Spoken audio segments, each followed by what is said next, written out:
Red line اسلام آباد studio سے پاکستان کے خلاف دہشت گردوں کی جنگ جاری ہے۔ اب اس جنگ نے نہ صرف تیزی اختیار کی ہے بلکہ خطرناک رخ بھی اختیار کر لیا ہے۔ آج پھر اس دہشت گردی کا واقعہ آپ کو جنگی صورت میں نظر آیا۔ کلات میں کراچی سے کوئٹہ جاتی ہوئی بس کے اوپر دہشت گردوں نے حملہ کیا، فائرنگ کر کے وہاں سے فرار ہو گئے۔ اس کے اندر متعدد لوگ زخمی ہوئے، شہید بھی ہوئے۔ اس سے پہلے یوب کے اندر ایک واقعہ ہو چکا ہے، بلوچستان کے دوسرے شہروں میں یہ واقعہ ہو چکا ہے۔ جو ٹرین کے اوپر حملہ ہوا تھا وہ تو آپ کے سامنے ہے۔ میں ان واقعات کا ذکر کر رہا ہوں جو بڑی ہیڈ لائنز بنتی ہیں، جو اکا دکا واقعات کے اندر شہریوں کے اوپر، سیکیورٹی فورسز کے اوپر حملے ہوتے رہتے ہیں اور دہشت گردی کا نشانہ بنتے رہتے ہیں، وہ تو مسلسل ہے۔ حکومت وقت کا رد عمل اس کے اوپر کیا ہے؟ ہم نے وزیر اعظم اور صدر مملکت کی ملاقات کی بڑی دھوم سنی۔ اس کے بعد جو پریس ریلیز جاری ہوئی اس کے اندر لا اینڈ آرڈر کی سچویشن کا بھی تذکرہ باقاعدہ موجود ہے۔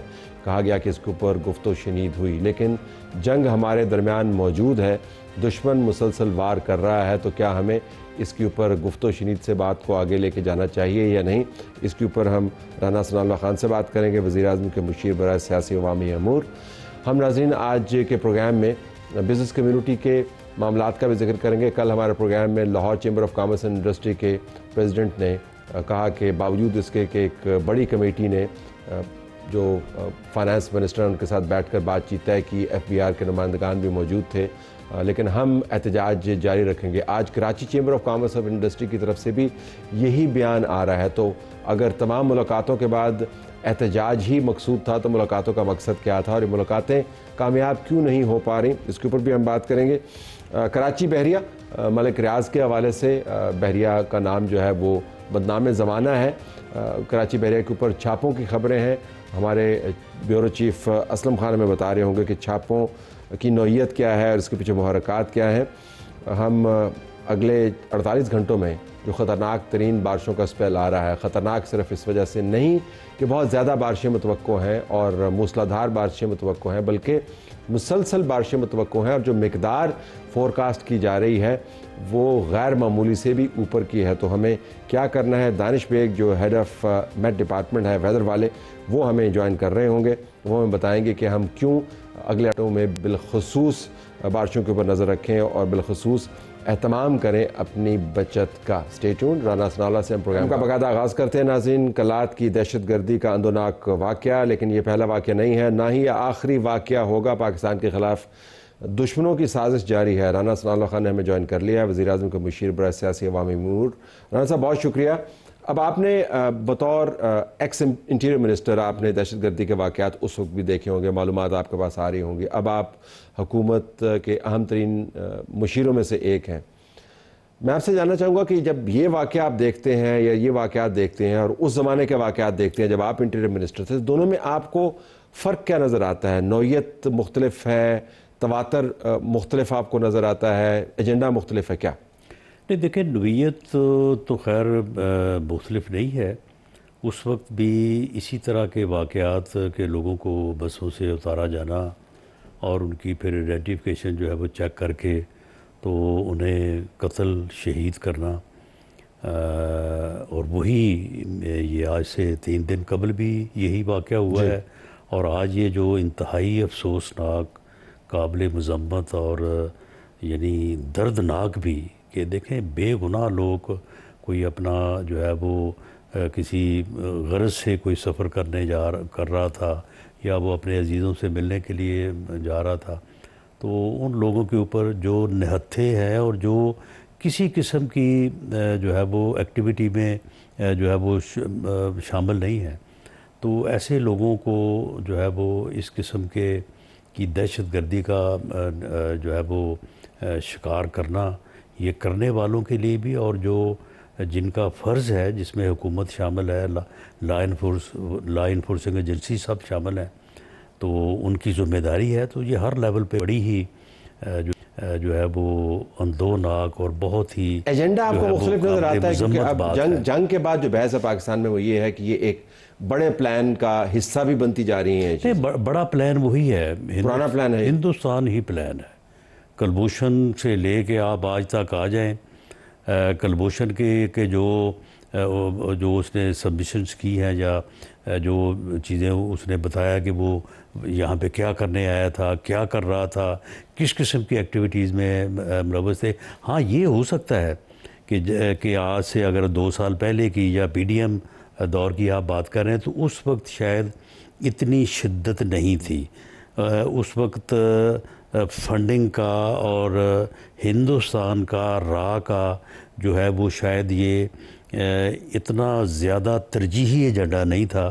اب اس میں یقیناً جو مارکہ حق میں ان کو ندامت اور ہزیمت اٹھانا پڑی ہے تو اس سے ریئیکشنری ہو کے اب انہوں نے اس میں جو ہے وہ اضافہ بھی کیا ہے اور اس میں زیادہ وہ فنڈنگ بھی کر رہے ہوں گے اور ان واقعات میں جو ہے وہ تیزی بھی آئی ہے. دیکھنے والے یہ یقیناً سوال کریں بھی ہے کہ 20 سال سے بالخصوص اس قسم کے واقعات جاری ہیں. جنگ سے پہلے ان کے اندر تندی اور تیزی بھی آئی، نمبرز بھی آپ کو بڑھتے ہوئے نظر آتے ہیں. جنگ کے بعد آپ کو ان میں ایک نئی جنونیت نظر آتی ہے اور نیچر بھی مختلف ہے. بعض جگہوں پر لوگوں کو اتارتے ہیں، اس کیس کے اندر بسوں کے اوپر فائرنگ کر کے وہ بھاگ گئے. تو اس کا رد عمل ہماری طرف سے کیا آتا ہے؟ مذمت تو مجھے سمجھ آتی ہے، تو ہم 20 سال کے اندر کوئی مؤثر لائے عمل کیوں نہیں بنا پائے؟ کیونکہ ان کا مقصد بندوں کو مارنا نہیں ہے، ان کا مقصد بنیادی طور پر ایک خبر کریٹ کرنا ہے جو دنیا بھر میں چھپے کہ پاکستان کے یوب کے اندر بھی اور مکران کے اندر بھی اور کلات کے اندر بھی یہ ہمارے کنٹرول میں. یعنی یہ خبر چھپے جی، اور اس خبر کے نتیجے میں جو ہے وہ پاکستان کی ڈیولپمنٹ، پاکستان کا ایک یعنی جو ریاست کا جو تصور ہے اور جس طرح سے مائن اینڈ منرلز ہیں وہاں پہ پوری دنیا کو اٹریکٹ کیا جا سکتا ہے، اس سے بلوچستان کی پہلے اور پاکستان کی بعد میں جو ہے وہ ترقی کا وہ چیزیں جو ہے وہ زینہ بن سکتی ہیں. پاکستان خوشحالی کی طرف جا سکتا ہے، پاکستان کا اکنامک ریوائول ہو سکتا ہے. ان سب چیزوں کو روکنا، جی بالکل، یعنی یہ خبر پیدا کرنا اور اس کے بعد روکنا، اس میں کوئی وہ جو دوسری بات ہوتی ہے نا کہ جی حقوق اور جو ہے وہ کوئی یعنی آرگومنٹ یا کوئی مذاکرات یا ان کے ساتھ، یہ ساری چیزیں جو ہیں یہ سب لوگوں کو کنفیوز کرنے کے لیے ان کا ایک ہی ایجنڈا ہے اور وہ اینٹی پاکستان ایجنڈا ہے اور اس ایجنڈے کے پیچھے جو ہے وہ ہندوستان ہے. جب ہم اس کے بارے میں اتنی جانچکاری رکھتے ہیں، وسائل بھی موجود ہیں، تو ہم اس کو روک کیوں نہیں پا رہے؟ یہ بہت بڑا سوال ہے. دیکھیں اس کو روک کیوں نہیں پا رہے، معاملہ یہ ہے کہ وہاں کے جو جغرافیائی حالات ہیں، یعنی وہاں پہ جس قسم کا یعنی ایریاز ہیں وہ وہاں پہ چھپنا، وار کر کے غائب ہو جانا بہت آسان ہے، لیکن وہاں سے کسی کو ڈھونڈ نکالنا اور پھر وہ جو سلسلہ ہے پہاڑی سلسلہ وہ چلتے چلتے جو ہے وہ دوسرے ملک میں بھی داخل ہو جاتا ہے. تو وہاں پہ بھی ان کے سیف ہیونز بنے ہوئے ہیں، وہ لوگ وہاں سے، اب مثال کے طور پہ یہ واقعہ لے لیں یا کوئی اور جتنے بھی واقعات ہیں، کوئی 5-10 بندوں کا چھپ چھپا کے وہاں پہ کسی سڑک تک پہنچ جانا اور وہاں پہ اس قسم کا واقعات کر کے وہاں سے بھاگ جانا، غائب ہو جانا. تو معاملہ یہ ہے کہ ان کو وہاں سے پکڑنا یا اتنے وسیع ایریے میں کوئی ایسا بندوبست کرنا کہ کسی جگہ سے بھی کوئی آدمی جو ہے وہ یہ حرکت نہ کر سکے، یہ بہرحال اگر ناممکن نہیں تو مشکل ضرور ہے. لیکن نیٹ ورک کا تو پکڑا جا سکتا ہے. مثلا اگر آپ یہی کیس لے لیں جو معلومات ان کے مطابق کہ یہ موسیقار تھے اور پرفارمرز تھے جنہوں نے کراچی سے بس بک کی اور کوئی شادی میں انہوں نے جا کر کوئی اپنا فن کا مظاہرہ کرنا تھا. اب جس نے ان کو ٹارگٹ کیا اس کو پتا کہ انہوں نے بس بک کی ہے، جس نے ٹارگٹ کیا ان کو پتا کہ یہ بندے نہتے ہیں. تو ایک نیٹ ورک موجود ہے نا جی، معلومات کے حصول کا نیٹ ورک بھی موجود ہے، اس کے بعد اسلحہ بھی آیا ہوگا، پھر کہیں پہ تشکیل ہوئی ہوگی، پھر ٹارگٹ سلیکشن ہوگی. تو وہ تو واقعہ جب کسی نے تیاری کر لی تب تو پکڑنا ناممکن ہے، وہ میں سمجھتا ہوں. اگر ناممکن نہیں تو بہت مشکل ہے. لیکن نیٹ ورک کو تو ہمیں اکھاڑنا چاہیے نا. نیٹ ورک جو ہے وہ نیٹ ورک، اب یہ جو جعفر ایکسپریس کا واقعہ ہوا تھا تو اس میں وہ پورا نیٹ ورک جب وہ کوئی تقریباً کچھ یعنی گھنٹے جو ہیں وہ کوئی تقریباً کوئی 12-15 گھنٹے وہ لوگ ٹرین پہ قبضہ کر کے سب کو یرغمال بنا کے وہاں پہ بیٹھے رہے ہیں اور اپنے جو پیچھے ان کے ماسٹر سے ان سے رابطہ کرتے رہے ہیں. تو معلوم ہے کہ وہ کہاں پہ لوگ بیٹھے ہیں، کہاں سے یہ آئے تھے، کہاں یہ واپس گئے ہیں، کن کن کے ساتھ ان کا تعلقات ہے، کن کن نمبروں کے اوپر جو ہے ان کی گفتگو ہوتی ہے. تو یہ ساری چیزیں جو سامنے ہیں. لیکن معاملہ یہ ہے کہ یہ دیکھیں یہ سیف ہیون جو ہے یہ سرحد کی دوسری طرف ہے، اور جو فنڈنگ ہے، جو باقی ساری سپورٹ ہے، وہ جو ہے وہ انڈیا سے ہے. اس میں تو اب کوئی غلط فہمی والی یا ابہام والی بات ہی نہیں ہے.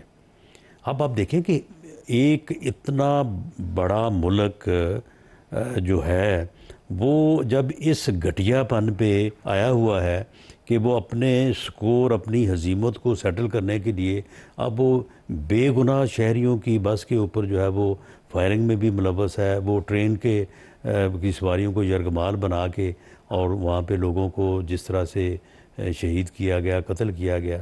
تو اب معاملہ یہ ہے کہ جب تک یہ مداخلت رہے گی ہندوستان کی طرف سے، وہ تو رانا صاحب رہے گی نا، اور آپ یہ تو نہیں توقع کر سکتے ہندوستان سے تو نہیں توقع کریں گے. ہاں بالکل. اور افغانستان میں جو ہے وہ ان کو سیف ہیون جو ہے وہ میسر رہیں گے تو اکھاڑ پھینکے. پھر دیکھیں نا جی، اس کے علاوہ آپشن نہیں ہے نا، پھر اکھاڑ پھینکے نا. آپ کو اگر آپ کو پتا ہے کہ کہاں سے ہے اور ہم نے ایک مطلب سٹرائک کیا بھی ہے، تو اکھاڑ پھینکے. ان کو اکھاڑ پھینکنے سے یہ کافی حد تک رک جائیں گے اور کافی حد تک کنٹرول ہو جائیں گے. لیکن جب تک ہندوستان اس کے پش پشت ہے اس وقت تک آپ یہ کہیں کہ یہ زیرو لیول پہ چلے جائیں، شاید یہ ممکن نہ ہو. اگر اب وہ جو ہے وہ کوئی تشکیل بھیجنے میں جو ہے وہ ایک ہفتے میں کامیاب ہوتے ہیں تو ہو سکتا ہے پھر مہینوں میں ہوں. لیکن بہرحال یہ جو یعنی ریکگنائزڈ جو سٹیٹس ہیں، ملک ہیں، جب تک وہ جو ایک یعنی ایک بین الاقوامی ایجنڈا ہے، جو اقوام متحدہ کے جو ہے وہ چارٹرز ہیں، اس کے مطابق جب تک وہ دہشت گردی کے خلاف وہی جو ذمہ داریاں پوری دنیا میں ہر ملک کی ہیں ان ذمہ داریوں کو نہیں نبھاتے اور اس قسم کی جو ہے وہ صورتحال میں اور اس قسم کی حرکتوں میں ملوث رہتے ہیں، تو پھر کسی نہ کسی جگہ کسی نہ کسی جو ہے وہ تعداد میں تو یہ واقعات ہوتے رہیں گے. اور یہ اجتناب بھی بڑھتا جاتا ہے. جب بھی میں بات کرتے ہیں وہ کہتے ہیں کوئی خاص آپریشن نہیں ہو رہا، تو مجھے اس اجتناب کے اوپر بھی حیرت ہوتی ہے کہ جو حالات خراب ہوتے ہیں آپ اپنی طرف سے ریزالو کا اظہار زیادہ کرتے ہیں. آپ کہتے ہیں کہ ہم نے مزید سخت آپریشنز کرنے. ماضی میں ہم نے یہی دیکھا ہے، دشمن ہم جب بھی یہ بات سنتے ہیں آپ کہتے ہیں نہیں وہ آپریشن نہیں ہونے والا. دیکھیں ان کو مس انٹرپریٹ کیا جاتا ہے. وہ جو کہا جاتا ہے وہ بالکل درست کہا جاتا ہے. اب آپریشن سے مراد یہ ہے کہ سیٹلڈ آبادیوں کو، شہروں کو، قصبوں کو جو ہے وہ خالی کروایا جائے گا، جس طرح سے کے پی کے میں یا سوات آپریشن ہوا، سوات آپریشن، اور اس کے بعد جو ہے وہ پھر وہاں پہ جو ہے وہ آپریشن کیا جائے گا. اب یہ تصور یا یہ صورتحال جو ہے وہ اتنی زیادہ لوگوں کے لیے تکلیف دہ ہے کہ جب آپ آپریشن کا نام لیتے ہیں تو لوگ اس سے بڑے سکیئر ہوتے ہیں، لوگ خوفزدہ ہوتے ہیں. اب اس قسم کے کسی آپریشن کی ضرورت نہیں ہے. پورے بلوچستان میں اور پورے کے پی کے میں کوئی گلی، کوئی محلہ، یعنی کوئی 10 گھروں کی بستی بھی ایسی نہیں ہے کہ جس کے اوپر ان دہشت گردوں کا جو ہے وہ شہروں کو، وہ ٹاؤنز کو ریڈ کرتے ہیں، وہ بلڈنگیں جلا دیتے ہیں. دیکھیں وہ گریلا یعنی وہاں پہ 7-8 گھنٹے پھرتے رہتے ہیں. جو ہے یہ اس رانا صاحب ان کو ضرورت نہیں ہے نا قبضہ کرنے کی، ان کو ضرورت نہیں ہے، نہ ان کو ضرورت ہے نہ وہ کر سکتے ہیں. اسی طرح سے ہمیں بھی اسٹیٹ کو بھی اب آپریشن کرنے کی ضرورت نہیں ہے. انٹیلیجنس بیسڈ آپریشن جو ہے، جس طرح سے وہ یہ گوریلا ٹائپ جو ہے وہ کارروائیاں کرتے ہیں، اسی طرح سے ان کے اوپر جو انٹیلیجنس بیسڈ انفارمیشن ملتی ہے اس کے مطابق ان کے خلاف آپریشن کیا جاتا ہے. اچھا بالکل آخر میں، اگرچہ یہ اس موضوع سے جڑتا نہیں ہے لیکن ہم نے آپ سے جانچکاری کرنی ہے کوئکلی. یہ جو افواہیں چل رہی ہیں کہ صدر آصف علی زرداری کو ہٹانے کا کوئی بندوبست ہو رہا ہے یا کوئی خبر چلی تھی یا افواہ چلی تھی، یہ کیا ہے؟ یہی ہے کہ آپ کے علم میں ہی ہے کہ شام 6 بجے سے لے کے 11 بجے تک بہت سارے معاملات نے جو ہے وہ چلنا ہوتا ہے، بہت سارے شوز نے ہونا ہوتا ہے، تو ان کے لیے کوئی خبر چاہیے. اب اگر خبر جو ہے وہ کوئی بھی نہ ہو تو پھر کوئی نہ کوئی خبر تو کریٹ کرنی پڑتی ہے نا. مجھے تسلی ہوتی ہے اگر آپ 10 بجے تک رک جاتے ہیں، ٹھیک ہے، آپ نے ہمارے شو کا ٹائم بھی بیچ میں ڈال دیا، تو یہ پھر جو ہے اس وجہ سے آپ نے دیکھا کہ ہم نے بالکل آخر میں آ کے آپ سے پوچھا، تو یہ پھر جو ہے کسی قسم کی کوئی بات نہیں ہوئی، کبھی بات نہیں، کوئی بات نہیں ہے. یہ صرف جو ہے نا یہ ایک ایسی خبر ہے کہ جس کو پھلجھڑی چھوڑ دی تاکہ یہ جو ہے نا ڈسکس ہو اور میڈیا کا کم سے کم جو ہے وہ کوئی 1-2 دن جو ہے نا اس کے اوپر بھرپور طریقے سے گزر جائے. اس کے علاوہ کچھ نہیں، اس کے علاوہ کچھ نہیں ہے. آپ ٹو لیو اٹ دیر. بہت شکریہ. بارشوں کی صورتحال جاننے کے لیے اب ہم جا رہے ہیں ویدر والے کے آفس میں. دانش بیگ جو ہیڈ آف میٹ ڈپارٹمنٹ ہے ویدر والے کے، وہ ہمیں جوائن کریں. دانش آپ کا بہت شکریہ. یہ بتائیے گا کہ بہت خوفناک قسم کی بارشوں کی فورکاسٹ آ رہی ہے، میں آپ کے الرٹس بھی دیکھ رہا ہوں اور اس میں بتایا جا رہا ہے کہ بہت بڑی اور وسیع بارشیں ہونے والی ہیں. تو ذرا بتائیے گا کہ سکیل کیا ہے اور یہ عام بارشوں سے جو ابھی تک ہم نے دیکھی ان سے کتنی مختلف ہے؟ بہت شکریہ مدعو کرنے کے لیے. تو فی الحال جس طرح میں بات کر رہا ہوں تو پچھلے 12 گھنٹوں کے دوران خصوصاً پنجاب کے علاقوں میں، جس میں منڈی بہاؤدین کے علاقے ہیں، پھالیا کے علاقے ہیں، اوکاڑا کے علاقے ہیں، ایک بہت طوفانی بارشیں ہوئی ہیں. ایون کہ جو ہمارے ویدر اسٹیشن لگے ہوئے ہیں اوکاڑا کے ریجن میں، وہاں پر پچھلے 4 دنوں کے دوران 400 ملی میٹر بارش ہوئی ہے، جو کہ تقریباً 400 ملی میٹر پورے اوکاڑا کی ایوریج ہے. 1 سال کی بارش 4 دنوں میں ہو گئی ہے. اسی کے ساتھ منڈی بہاؤدین کے علاقوں میں اور حفظ آباد کے علاقوں میں 200 ملی میٹر سے زیادہ بارشیں ہوئی ہیں. اگر آپ مجھ سے پوچھتے ہیں کہ اگلے 48 گھنٹوں میں کیا رہے گا سچویشن، تو فی الحال جو سپیل ہے وہ پوٹوہار کے جنوبی علاقوں میں موجود ہے، چکوال کے ایریاز میں ہے. ابھی رات کو اور کل صبح پوٹوہار کے تقریباً تمام علاقوں میں 100 ملی میٹر سے زیادہ بارش ہو سکتی ہے. پنڈی اسلام آباد اس سے متاثر ہوں گے اور یہاں بھی ایک زبردست سپیل ہوگا بارش سے، جس سے جو مقامی ندی نالے ہیں اس میں طغیانی آ سکتی ہے اور جو چھوٹے ڈیمز ہیں پوٹوہار میں وہ اس میں پانی بھر سکتا ہے یا ان کے بریکیج کا خدشہ موجود ہے. یہ جو بارشیں ہیں یہ صرف بعض علاقوں تک محدود ہیں، یہ ایک ہی ویدر سسٹم موو اراؤنڈ کر رہا ہے یا مختلف علاقوں کے اندر مختلف قسم کے ویدر سسٹمز موو کر رہے ہیں؟ یہ بیسیکلی ایک ہی ویدر سسٹم ہے. یہ ویدر سسٹم خلیج بنگال سے یہ اوریجنیٹ ہوا تھا اور یہ کل پرسوں تک راجستھان کی سٹیٹ پر، انڈین سٹیٹ پر موجود تھا. لیکن آج صبح یہ ویدر سسٹم جو ہے یا لو پریشر ایریا ہم اس کو کہتے ہیں، یہ پنجاب کے پاکستانی پنجاب کے علاقے اوکاڑا سے انٹر ہوا ہے. فی الحال یہ سرگودا کے قریب موجود ہے اور اس نے تقریباً سینٹرل پنجاب کے وسیع ایریاز میں بارش دی ہے اور یہ مخصوص ایریاز میں مزید بارش دے گا. پوٹوہار کے اور پھر پشاور کے ریجن میں اور کے پی کے ریجن میں یہ بارش دے گا. اور بلوچستان اور سندھ کے علاقوں میں فی الحال موسم خشک ہے اور وہاں پہ کچھ زیادہ بارش متوقع نہیں ہے. یہ بتائیے گا کہ جو آپ کے الرٹ ہیں ان کے اندر واضح انداز سے لوگوں کو ہوشیار رہنے کی اور احتیاط کرنے کی ایک ہدایت موجود ہے، جو اچھی بات ہے. جب آپ کہتے ہیں کہ احتیاط کریں، ہوشیار رہیں، اب بارش سے تو برسنا ہے، بادل کو تو آپ ہٹا نہیں سکتے ہیں، جتنے ملی میٹر اس نے ریلیز کرنا ہے وہ تو کرنا ہے، تو احتیاط کس نوعیت کی ہے، کیا کریں؟ احتیاط اس نوعیت کی ہے کہ اگر فرض کریں آپ کسی پہاڑی علاقے کا سفر کر رہے ہیں، آپ نے کسی گلیشیئر کی طرف ٹریول کرنا ہے یا آپ کسی ایسی جگہ سے ٹریول کر رہے ہیں M2 کے لانگ ٹریول کر رہے ہیں جہاں پہ 300 ملی میٹر کا سپیل ہو رہا ہے اور فرض کریں آپ کی گاڑی خراب ہے یا گاڑی ویسے آپ کی پرانی ہو چکی ہے، تو اس طرح کی سچویشن میں ہم احتیاط کا کہتے ہیں. جو آپ کی اپنی کیپیبلٹیز کے مطابق آپ احتیاط کر سکتے ہیں وہ کریں، لیکن معمولاتی زندگی انجام دینے لوگوں کو گھروں سے نکلنا ہوتا ہے تو اس کے بارے میں کچھ نہیں کر سکتے. ایک جنرل ایڈوائزری ہوتی ہے لوگوں کے لیے کہ کم از کم جو چیزیں آپ کے اختیار میں ہیں، آپ کے بس میں ہیں، تدبیر جتنی آپ کر سکتے ہیں وہ کریں، تقدیر تو خدا کے ہاتھ میں ہے. اچھا یہ بتائیے گا کہ کیا یہ ویدر سسٹم جو ہے یہ شاید سب سے زیادہ انٹینس ہو اس تمام سیزن کا؟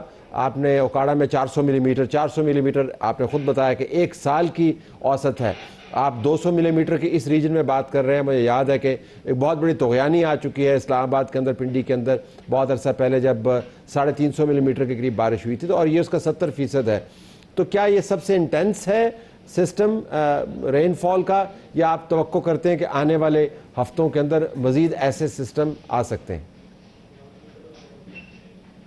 پنجاب کی اگر بات کریں، سینٹرل پنجاب اور اپر پنجاب کے لحاظ سے تو اس طرح کے سسٹم 3 سے 4 سالوں کے بعد ریپیٹ ہوتے ہیں. اس طرح کا سسٹم 2020 کے سپتمبر کے شروع میں آیا تھا، جس نے جو پوٹوہار کے علاقے ہیں، مغربی پوٹوہار جس میں تلنگانگ اٹک شامل ہے، وہاں پہ کافی وسیع پیمانے پر تباہی مچائی تھی.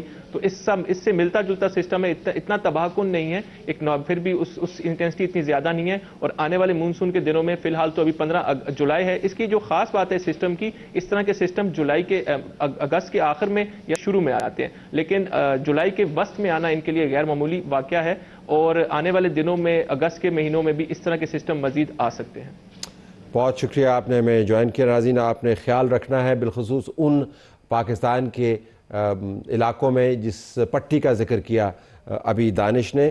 بریک کے بعد جب ہم واپس آئیں گے تو لاہور کے بعد Karachi chamber of commerce and industry والے بھی ہڑتال پر مائل ہو چکے ہیں. انہوں نے عزم کا اظہار کیا ہے, بہت نالاں ہیں ان نیگوشیشن سے جو کل ہوئی ایف بی آر کو انکلوڈ کرتے ہوئے, فائنانس منسٹر کو انکلوڈ کرتے ہوئے.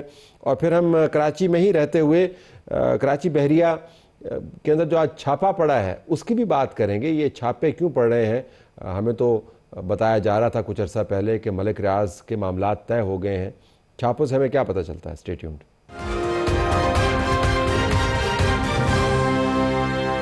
بزنس کے حالات کے اوپر نظر دوڑاتے ہیں. عمومی طور پر پاکستان کے انڈیکیٹرز بہت اچھے ہیں. بجٹ پاس ہونے کے بعد اگر آپ مارکیٹ کے اندر اچھال دیکھیں تو وہ اچھال بڑھتا ہوا آپ کو نظر آتا ہے. لیکن جو بزنس کمیونٹی ہے وہ خوش نہیں ہے, باوجود اس کے کہ ان کی ایف بی آر کے ساتھ میٹنگز بھی ہوئی ہیں اور فائنانس منسٹر بھی موجود ہیں. کل جو میٹنگ ہوئی اس کے اندر لاہور چیمبر آف کامرس کی طرف سے جو آواز آئی وہ احتجاجی اور ہڑتالی قسم کی آواز تھی. اب کراچی ہم آپ کو لیے چلتے ہیں اور جاننا چاہیں گے جاوید بلوانی صاحب جو کل اس میٹنگ میں موجود تھے کہ ان کے چیمبر کا ہڑتال کے بارے میں اور میٹنگ کے آؤٹ کم کے بارے میں کیا پوائنٹ آف ویو ہے. Karachi chamber of commerce and industry کے صدر ہیں. جاوید صاحب بہت شکریہ. پہلے تو آپ مجھے بتا دیں کہ کیا آپ ہڑتال کی تیاری کر رہے ہیں یا آپ ہڑتال کا جو وعدہ تھا اس کی پڑتال کر رہے ہیں, اس کو ریویو کر رہے ہیں اور اس کے بعد میٹنگ کے مطابق آپ چلیں گے کہ میٹنگ کا آؤٹ کم آئے گا اور مسئلہ حل ہوگا؟ جی بتائیے. بسم اللہ الرحمن الرحیم. دیکھیں آپ نے اپنے اس میں شروع میں اسٹارٹ میں جو بات کی کہ پاکستان کی اکانومی کے انڈیکیٹر سب اچھے ہیں, تو میں اس سے اگری نہیں کرتا. کچھ اچھے ہیں اور بہت زیادہ خراب ہیں, سمجھے. کیونکہ نیپرا کہہ رہا ہے کہ بجلی کا کنزمپشن انڈسٹری کا کم ہو گیا, اس کا مطلب ہے انڈسٹری کم چل رہی ہے. پھر لارج اسکیل انڈسٹریز کا ہم نے دیکھا کیا حال ہے, پھر شوگر کا کیا حال ہے, پھر ویٹ کا کیا حال ہے, پھر کاٹن کا کیا حال ہے, پھر اسپننگ مل کافی بند ہو رہی ہے, اس کا کیا حال ہے. تو مطلب بہت سارے اور بہت ساری پبلک لمیٹڈ ایکسپورٹ کی جو کمپنیاں ہیں ان کا پروفٹ آپ دیکھیں تو اربوں سے جو ہے کروڑوں میں آ گیا ہے. جو 10-10 ارب روپے پروفٹ کرتے تھے آج وہ 50 کروڑ روپے انہوں نے پروفٹ کیا ہے. اور پچھلے کئی سالوں سے کل کی میٹنگ کے حوالے سے میں بات کروں گا. کل میٹنگ کے اندر ہماری میٹنگ ہوئی اور فائنانس منسٹر اور ان کے ساتھ اور منسٹرز تھے, سمجھے. دیکھیں اصل بات کیا ہے کہ پرائم منسٹر فیصلہ کر سکتے ہیں, فائنانس منسٹر نے کہا ہم فیصلہ نہیں کر سکتے. اور اب ایک اتنی پریکٹس ہو گئی ہے کہ ہر بات کے اندر آئی ایم ایف کو لیا. لاسٹ ایئر کے ایک چیئرمین تھے تیوانہ صاحب, وہ تیوانہ صاحب نے ایک میٹنگ کے اندر بول دیا کہ ہم نے اس کی ڈیوٹی اس لیے بڑھا دی ہے کہ آئی ایم ایف نے کہا ہے. میں نے ان کو بولا کہ آئی ایم ایف تو ڈیوٹی کم کرنے کا کہتا ہے, تو انہوں نے بولا میرے منہ سے غلطی سے نکلا ہے. مطلب اتنا آئی ایم ایف کو یوز کرتے ہیں ہر چیز میں کہ گڑھا بھی کھود جاتا ہے روڈ پہ, تو بنا کے نہیں رہا, آئی ایم ایف نے منع کیا ہے گڑھا نہیں بنا. اب ہر بات میں آئی ایم ایف. آپ کو میں ایک سوال کروں کہ دیکھیں ان کو آئی ایم ایف یہ کہتا ہے کہ آپ اتنے پیسے جمع کر کے دکھائیں. پیسے جمع کن سے کرنے؟ ٹیکس نیٹ بڑھائیں. آپ ٹیکس نیٹ بڑھانے کے لیے یہ کوئی کام نہیں کرے. ٹیکس نیٹ میں جو لوگ ہیں ان کے لیے ایف بی آر کے چیئرمین یہ کہہ رہے ہیں کہ ہم ٹیکس دینے والوں کو نچوڑ کے ان سے ٹیکس نکالیں. آپ مجھے بتائیں جب ایف بی آر کے چیئرمین کے ایسے اسٹیٹمنٹ ہو کہ ہم نچوڑ کے ٹیکس نکالیں گے, تو آپ اپنی سگی اولاد کو بولو کہ میں تمہارے سے نچوڑ سے تمہارے سے سارا خون نکالوں گا, تو اولاد بھی گھر چھوڑ کے دے گا. لیکن بلوانی صاحب قطع کلامی ہوتی ہے. میں آپ سے جاننا چاہوں گا کہ وہ واقعتاً نچوڑ کے ٹیکس نکال رہے ہیں اور نچوڑ کے ٹیکس وہ جو سیلریڈ کلاس ہے, تنخواہ دار طبقہ ہے, وہاں سے نکال رہے ہیں, تبھی تو 525 ارب کے قریب جو ہے وہ ہم ٹیکس دیتے ہیں, تنخواہ دار طبقہ جو ہے. اب میں اگر آپ سے جاننا چاہوں کہ آپ کی جو برادری ہے وہ ٹیکس کتنا دیتی ہے, تو تنخواہ دار طبقے کی نسبت وہ بہت کم ٹیکس دیتی ہے, تو آپ وہ میرے خیال میں آپ کو نچوڑنے کی بات کرتے ہیں. اگر انڈسٹری بند ہو جائے پاکستان کی, اللہ نہ کرے ساری, تو تنخواہ دار بندے کتنے رہ جائیں گے؟ میرے کو آپ سے سوال ہے, کتنے % رہ جائیں گے؟ بالکل صحیح ہے, بالکل صحیح ہے آپ کی بات, لیکن اس سے مراد یہ نہیں ہے کہ ٹیکس کا جو حصہ ہے جو آپ کا بنتا ہے وہ نہ ہو. مطلب ہمیں معلوم ہے کہ انڈسٹری کے حالات خراب ہیں, لیکن وہاں پہ ویلتھ کنسنٹریشن بھی تو ہے کہ نہیں ہے؟ دیکھیں یوں نہیں ہے. میں نے آج کل جو ہے وہاں پہ سب منسٹر اور سارا ایف بی آر بیٹھا تھا, تو میں نے ان سے 2 سوال کیے کہ ہارون اختر صاحب آپ ایکچوئل سائنس پڑھے ہوئے اور انڈسٹریز بھی چلا رہے ہیں، میں آپ سے ایک سوال کرنا چاہتا ہوں کہ یہ 37A اور 37B جو اوریجنل شکل پہ تھا اس کو آپ نے 80% چینج کر دیا، صحیح ہے نا؟ اور جو سپریم کورٹ نے آرڈر کیا ہے اگر وہ کر دیں یا پرانا کر دیں تو ہم کو کوئی تکلیف نہیں ہے۔ میں نے بولا یہ آپ نے جو چینج کیا ہے یہ کس لیے کیا ہے؟ بولا فلائنگ انوائس۔ میں نے بولا فلائنگ انوائس کا جو بزنس کرتے ہیں ان کو رجسٹرڈ کون کرتا ہے؟ بولا FBR۔ میں نے بولا ہم رجسٹر کرتے ہیں کہ آپ ہم کو بول رہے فلائنگ انوائس ان کے لیے؟ اچھا فلائنگ انوائس کتنے لوگ کرتے ہیں کام، کتنے % لوگ ہیں؟ اس کا کوئی جواب کیا انہوں نے؟ 4%، 5%، 3%، کتنے لوگ ہیں ساری بزنس کمیونٹی؟ اچھا اب معاملہ کہاں پہ کھڑا ہوا ہے؟ اب آپ نے ہڑتال کرنی ہے یا آپ نے کمیٹی کے معاملات کو آگے لے جانا ہے؟ اس کی وضاحت کر دیں ذرا۔ ہم ہڑتال کر رہے ہیں اور بھرپور ہڑتال کریں گے، اور میں سمجھتا ہوں کہ میں اس میٹنگ کے بعد ہم آئے، انہوں نے جو پریس ریلیز نکالی، کل میں ان کو سمجھا رہا تھا کہ آپ پریس ریلیز میں جو باتیں ہوئی ہیں سب ڈالیں، اس میں بھی انہوں نے IMF کی بات کرنی شروع کر دی۔ ہم نے بولا یار جو باتیں ہوئی اس کی منٹس بننی چاہیے، آپ مجھے بتائیں میں آپ سے میٹنگ کر رہا ہوں اس کی منٹس تو ہونی چاہیے نا، منٹس بھی نہیں بنانی، آپ نے پریس ریلیز بھی صحیح نہیں نکالنی، اور آپ ہر بات میں IMF کی بات کرتے ہیں۔ ہم اپنے ممبروں کو جب ہم نے یہ باتیں کی، ہمارے ممبرز کہہ رہے ہیں سوال ہی پیدا نہیں ہوتا، ہم اسٹرائک کریں گے اور بھرپور اسٹرائک کریں گے، اور ایسی اسٹرائک کریں گے کہ ان کو پتہ چل جائے یار 60% لوگ انڈاکیومنٹڈ اکانومی ہے، اس کا کون ٹیکس میں لائے گا؟ بزنس مین لائیں گے؟ جتنے بزنس مین ٹیکس نیٹ میں آئے ہیں انڈسٹریلسٹ، یہ کیا FBR لایا ہے؟ یہ خود والنٹرلی آئے ہیں، ان کو کوئی نہیں لایا پکڑ کے۔ میں نے یہ بھی کہا کہ آپ انٹرنیٹ کا حال دیکھو فائنانس منسٹر صاحب، آپ کے گھر میں کتنے کنیکشن لگے ہوئے انٹرنیٹ کے؟ دنیا میں کوئی ملک ایسا نہیں ہے ایک گھر کے اندر ایک آفس میں 4 انٹرنیٹ کے کنیکشن لگاتے، ایک کنیکشن لوگ لگاتے، وہ 4 کے اندر بھی ہم بات نہیں کر سکتے، ہماری میل نہیں جا سکتی۔ تو یہ کیسی باتیں کرتے ہیں؟ خود کو اپنے آپ کو صحیح نہیں کیا، خود کا قبلہ درست نہیں ہے، اور پیچھے نمازیوں پہ الزام لگا رہے ہیں کہ آپ کی نماز نہیں ہو رہی۔ یار اللہ کا نام لو، ہم ٹیکس نیٹ میں ہیں، آپ کوئی بھی قانون بناتے ہیں، قانون جہاں میجورٹی لوگ خراب ہوں اس کے لیے بنایا جاتا ہے، جہاں کم لوگ خراب ہوتے ہیں اس کے لیے قانون نہیں بنایا جاتا۔ 95% ایفیشنسی پہ اگر مشین چلتی ہے تو دنیا کی بیسٹ مشین کہلاتی ہے۔ تو اگر آپ کے 5% لوگ فلائنگ انوائس بناتے ہیں اس کے لیے آپ اتنی محنت کر رہے ہو، اتنے قانون بنا رہے ہو، آپ اپنے آپ کو صحیح کرو۔ آپ انفورسمنٹ ڈپارٹمنٹ کے بتا دیں آج تک ٹیکس نیٹ پہ کتنے لوگ لائے پچھلے 10 سال میں؟ 0۔ ٹھیک، اچھا I have to leave it there Javed صاحب۔ اب یہ پتہ چلی ہڑتال کے اندر شرکت کریں گے، اور کل کی میٹنگ جو ہے وہ بے نتیجہ ہی ثابت ہوئی کیونکہ کنسنسس ڈیولپ نہیں ہوا۔ پروگرام ناظرین ہمارا جاری۔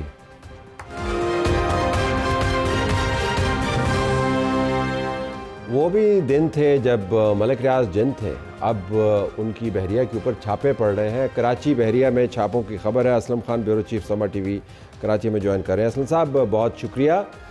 بحریہ سے بہت سے لوگوں کے انٹرسٹ جڑے ہوئے ہیں۔ یہ جو چھاپے ہیں یہ کیا چھاپے ہیں اور ان کا پس منظر کیا ہے؟ دیکھیں طلعت صاحب، چھاپے اس لیے ہے کہ گزشتہ روز بھی احتساب عدالت میں جو سماعت تھی اس میں ملک ریاض، زین ملک، علی ریاض سمیت 10 ملزمان ایسے ہیں جو عدالت میں پیش نہیں ہو رہے۔ 16 ملزمان گزشتہ روز پیش ہوئے، چونکہ 15 جولائی تک انہیں کہا گیا تھا کہ وہ عدالت میں پیش ہوں، اپنا موقف دیں۔ ان کی جو جائیداد ضبط کرنے کے لیے اشتہارات دیے گئے ہیں، اور جو 17,000 ایکڑ اراضی غیر قانونی طور پر ان کو ٹرانسفر ہوئی ہے اس کے حوالے سے جو ریفرنس ہے اس پر پیش ہوں، لیکن وہ نہیں ہوئے، جس پر عدالت نے برہمی کا اظہار بھی کیا تھا، اور اب 2 ستمبر تک کے لیے کہا گیا ہے کہ ان کو گرفتار کر کے پیش کیا جائے وہ 10 ملزمان جو عدالت میں پیش نہیں ہو رہے۔ 16 ملزمان گزشتہ روز پیش ہوئے، 4 نے ہائی کورٹ سے امتناع لے رکھا ہے۔ تو اس پر آج یہ دیکھا گیا کہ بحریہ ٹاؤن میں چھاپا مارا گیا نیب کی جانب سے، متعدد گاڑیاں تحویل میں لی گئیں، اور اب تک درجنوں گاڑیاں ہو چکی ہیں جو مختلف جو اسٹیشنز ہیں کراچی کی اگر ہم بات کریں، راولپنڈی سے بھی، تو وہاں سے تحویل میں لی گئی ہیں اور ان کو نیب کے دفتر منتقل کیا گیا ہے۔ اسی طرح یہ کن کی گاڑیاں ہیں؟ کراچی کی جانب سے یہ گاڑیاں کن کی ہیں؟ یہ کون سی گاڑیاں ہیں؟ یہ گاڑیاں دیکھیں بحریہ ٹاؤن کے جو مختلف دفاتر ہیں یہ گاڑیاں ان کی ہیں۔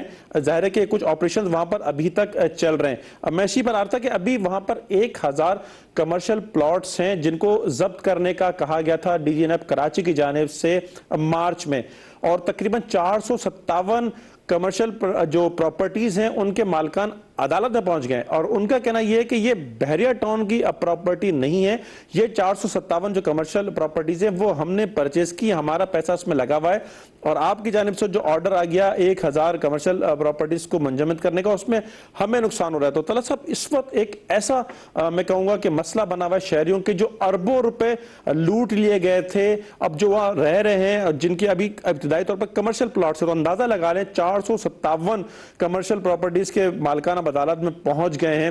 تو وہ جو ذمہ داران تھے اور جو کل تک یہاں پر بہت اثر و رسوخ والے تھے, آج وہ عدالتوں سے چھپتے پھر رہے ہیں, اخبارات میں ان کی طلبی کے نوٹس جاری کیے جا رہے ہیں اور یہ ناقابل ضمانت وارنٹ گرفتاری جاری ہو چکے ہیں, اور عدالت کی جانب سے یہ بھی کہہ دیا گیا کہ انہیں گرفتار کر کے یہاں پر پیش کیا جائے, اور وہ نہیں آ رہے. تو یہ ایک پس منظر وہ تھا کہ جو ان پر چھاپے ہو رہے ہیں. اور طلعت صاحب جو فروری میں ریفرنس داخل کیا گیا تھا اور جس میں یہ کہا گیا تھا کہ 7 ارب روپے کا یہ معاملہ ہے, قومی خزانے کو نقصان پہنچایا گیا, لیکن جب اس کی اور بھی اگر ہم جانچ کریں تو ریفرنس میں یہ بھی کہا گیا ہے کہ 1820 ارب روپے ہیں جو لیے گئے تھے اس بکنگ کے نام پر, جو 17,000 ایکڑ اراضی غیر قانونی طور پر ٹرانسفر ہوئی. اور تمام سپریم کورٹ نے یہ بھی کہا تھا کہ حکومتی مشینری نے فوائد پہنچائے ملک ریاض صاحب کو, اور اس میں اگر ہم بات کریں 3 کروڑ امریکی ڈالر ہیں, 23 لاکھ برطانوی پاؤنڈ اور 79,000 یورو بھی ہیں جو ان تمام لوگوں کے بینک اکاؤنٹس میں گئے, جن میں ملک ریاض, علی ریاض اور زین ملک وغیرہ دیگر لوگ ہیں. بحریہ ٹاؤن کے اکاؤنٹ